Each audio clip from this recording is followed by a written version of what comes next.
好，接下来我们要来特别关心到是川普又不开心了，抢钱抢桥，现在还要生吞加拿大。此刻加拿大则是投奔了北京，全球现在脱美靠中，势在必行吗？我们今天一起来做关心。好，为什么川普这一次又这么对加拿大如此的火大？因为我们来看到他最新宣布的，除非美国可以得到充分的补偿，否则呢，川普说了，我会阻止连接美国跟加拿大的这个谈好的新建的跨境大桥，这个桥叫做哥迪豪国际大桥。先来看一下他的小档案。当初呢，他本来是跟这个加拿大的前总理杜鲁道，川普跟杜鲁道谈好的是说这个是美加重要的经济连结，但是我们看到川普现在说翻脸就翻脸，这个国际大桥是做不了了。我们来看到它有的重要性是什么？它是横跨底特律河的，连接加拿大跟这个连接加拿大的安大略省跟美国的密西根州的。那其实目前看起来产权是由加拿大跟美国一起共同持有，但是我们说如果是出资跟管理的话，则是完全由加拿大来做掌握。预计2026，也就是今年，照理说就可以完工通车了。但是现在川普反悔了，他还翻脸就翻脸，要求加拿大说你要交出一半的资产，否则就别想这个去做通车了。委员怎么看？现在这个连这个大桥都被他拿来当做筹码了吗？对，我那时候在美国念硕士跟博士的时候是在 Ohio State 哦，所以 Ohio 的上面就是 Michigan 嘛。那我记得我们那时候同学在放假的时候常常去加拿大玩哦。那么去加拿大不外乎是2条路线，一条就是直接从 Detroit 进加拿大哦。那么另外一条，如果你要去尼加拉瓜瀑布的话，你就要从纽约州的 Buffalo 进加拿大，这2个不同的路线。所以其实我们是很频繁的从这个底特律进入加拿大的，他们的往来是很频繁的。那各位都知道，底特律是美国的这个汽车重镇哦，就是当时我在念书的时候，我记得我念材料工程，我们的合作的这个案子都是美国3大汽车厂的案子哦。所以我知道说，美国在底特律的这个汽车重镇里头，他们其实很多卫星工厂、很多的这个零件的生产哦，通通都是放在加拿大的。那么因此，加拿大跟美国之间，特别是在底特律这条路线上哦，其实往来互动是非常密切的。那么我现在看到川普说要把这座桥如果没有分他一半哦，他就要把它关闭。其实我第一个直接的反应就是真的就是要感谢川普了。就是能够做出如此睿智的决定，因为各位要知道，卡尼到了中国去访问之后，事实上加拿大内部并不是一致赞同的，包含加拿大的政治人物，其中有一个跳出来反对的人是谁？就是安大略省的省长啊。安大略省的省长对美国当然这个有一定的这个敌意，可是他对中国他的敌意也是相当的深，也有相当的这个其他的考量哦，所以他是第一个跳出来反对做这件事情哦。可是各位知道这个桥啊，现在就是连接密西根州跟安大略省哦，所以为什么我要感谢川普的第一件事就是感谢川普，因为他这样做就等于再把安大略省又推向离美国更远的地方了哦。那对安大略省就要想清楚喽，你现在这个美中之间你必须要选边站了。卡尼选择走这条路，你当时有意见，可是现在连川普连桥都不给你了哦。那么接下来呢？你跟美国还有任何可以这个期盼的空间存在吗？是不可能的。第二个我要感谢川普的是说，他这样就亲手扼杀掉了美国的汽车工业，就是美国的汽车3大汽车厂曾经萧条了好一阵子哦。那么在川普当选的时候，川普就还当时他宣布这个什么自由日的解放日的时候，他还把汽车工业的这些工人找到白宫来看哦，说要课对等关税了，要重振美国的工业，要让美国的汽车业再次的这个发扬光大。那你现在你亲手把那个桥切断了，你以为那个桥来往的都是加拿大的人民吗？不是，也不是什么美国的什么外国留学生，没有，那座桥往来的很多都是像底特律需要的这些零件，还有这些相关的这个卫星工厂所生产出来的产品，它会严重的影响到这3大汽车厂的生存。所以你看到这3大汽车厂当时听到这个川普的对等关税的时候，高兴了一阵子之后，忽然想到不行啊！看到川普这么重打加拿大又重打墨西哥的时候，他们就在想说，他们所有的原料都是从那里来的，他们的零件都是在那里啊。那么现在你现在重打又课重税，倒霉的是他们自己所以其实川普做的这件事情，当然可以反映出这个人的心态哦，就这个人的心态就是唯我独尊的心态嘛。你卡尼就应该要来跪舔我，你在我隔壁，你不但没有当条狗，你没有听我的话，你反而还要跑去中国跟中国大陆合作。那这对川普来说当然是很难容忍的了。所以我一再强调一件事情，就如同我刚才说的，川普只敬佩强者，卡尼因为变成了强者，所以加拿大接下来跟美国在做后续的对谈的时候，加拿大才能够得到川普的尊重。所以卡尼这样做法是正确的。川普玩这种小手段，其实撑不了多久的。大家只要看一件事情就好了。当时他要拿格陵兰，8个国家派部队去，他就号称说我要用武力，然后呢，接下来说我要给你们课重税。结果他到了达沃斯论坛，第二就改口了。他说：“我什么时候说要用武力了？我从来没有想过要用武力哦，我绝对不会用武力的。那个税也不要课啦。为什么？因为那8个国家没退让啊。所以今天对抗川普最好的办法就是什么？打死不退，他就会退。好，确实，我们现在看到，所以卡尼的态度非常的强硬之外，他针对川普的态度非常强硬之外，他现在也找到了另外一个方法就是全面的跟中国大陆来加强合作。那尤其是在经贸上面的合作，中加关系可以说现在是正式的完全破冰了吗？我们来看到这个卡尼在1月份的时候访问中国大陆，当时双方就签署了中加经贸合作的路线图。好，最关键的就是中国大陆最在意的电动车关税，加拿大已经承诺了会把关税从100%一口气降到只剩下6.1%。那么加拿大最在意的油菜籽，中国也承诺关税从80%一口气降到15%。其他像是龙虾、螃蟹、豌豆的报复性关税全部取消。加拿大也宣布，接下来会跟中国大陆的企业一起合资成立电动车公司，会一起制造新的电动车。中国大陆的媒体解读说，这是加拿大对中国的明确示好了。那川普看到了眼前正在发生的这些事情，当然是已经完全气炸了。他除了祭出针对加拿大的100%关税之外，还抱怨中国会把加拿大给生吞活剥，我们只得到的是残羹剩饭。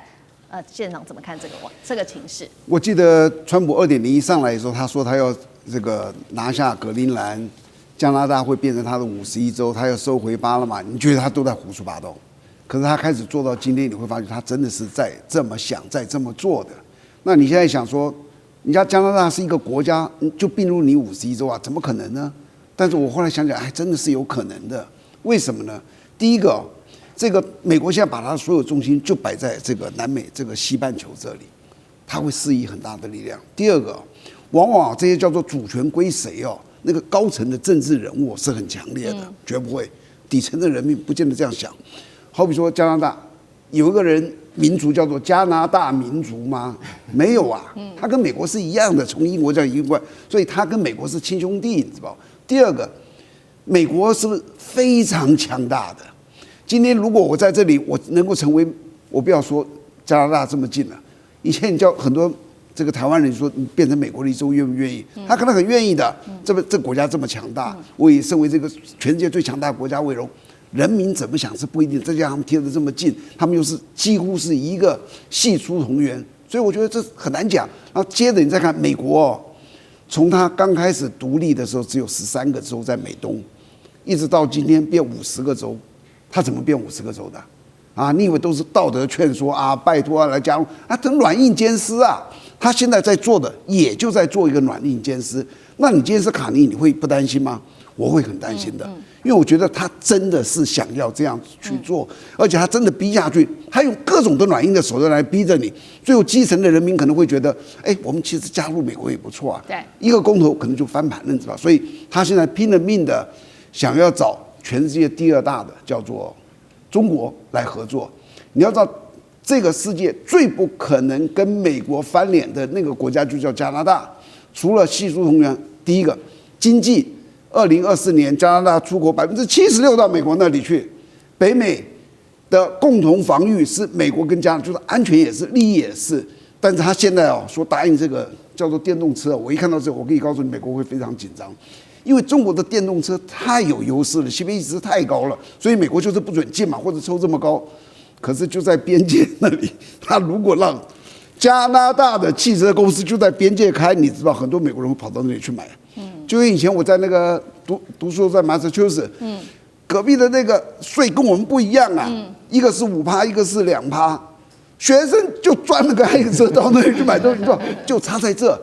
所以如果加拿大容许中国的电动汽车，它 CP 值这么高，很多北部的甚至哪里的人他会跑到加拿大去买车，所以这对美国影响大不大？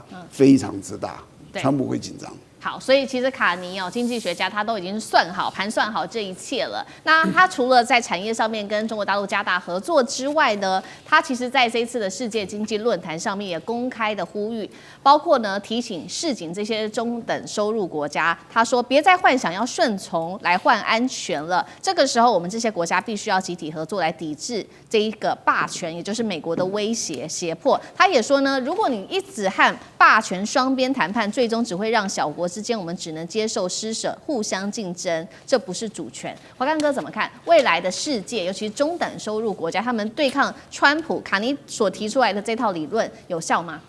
卡尼当过加拿大央行的行长，也当过英国央行的行长。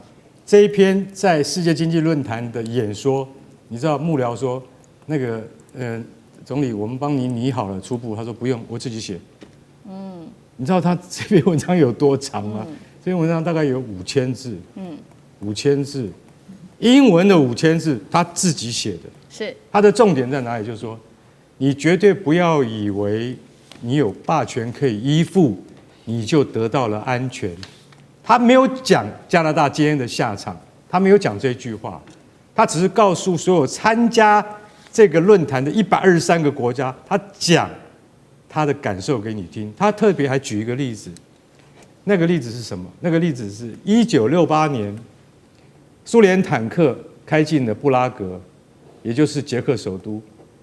10年之后，因为那次事件叫布拉格之春嘛。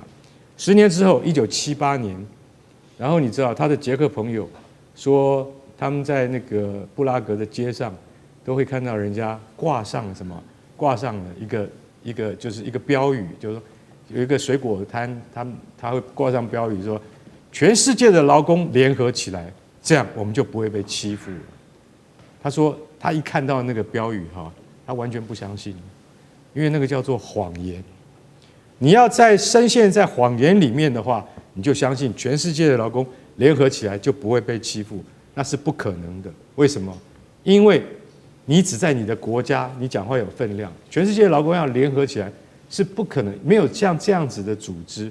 所以在1978年，他就认为说这就是谎言，你要活在谎言里面去相信它，但是到最后你会发现完全是一场空。卡尼现在讲这件事情的意思就是很简单，他举这个例子就是告诉你说，不要以为挂在墙壁上的标语，它就有一天会成为事实。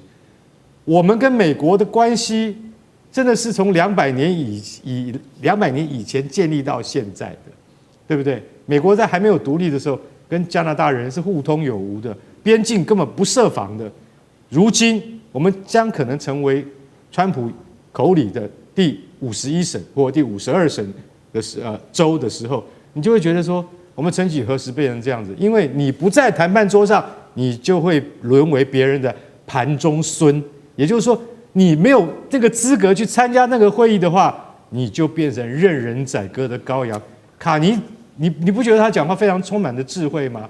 这一次跟中国达成这样子的协议，你看双方把报复性关税都免除了，然后关税降到可以降的最低的程度。这是为我自己的国家着想。如果我不上谈判桌的话，我就会被你颐指气使，这就是卡尼的外交策略。所以川普现在很讨厌他，总有一天他要想办法来这个惩罚卡尼。但是我今天讲一句实在话，如果他跟中国的关系能够调整到一个非常顺畅的地位的话，美国也会觉得加拿大这样子做对美国其实是有利益的。好，谢谢干哥。那我们休息一下，马上回来。地缘政治、美中之争、战略价值、强权崛起、小国生存，现在与未来。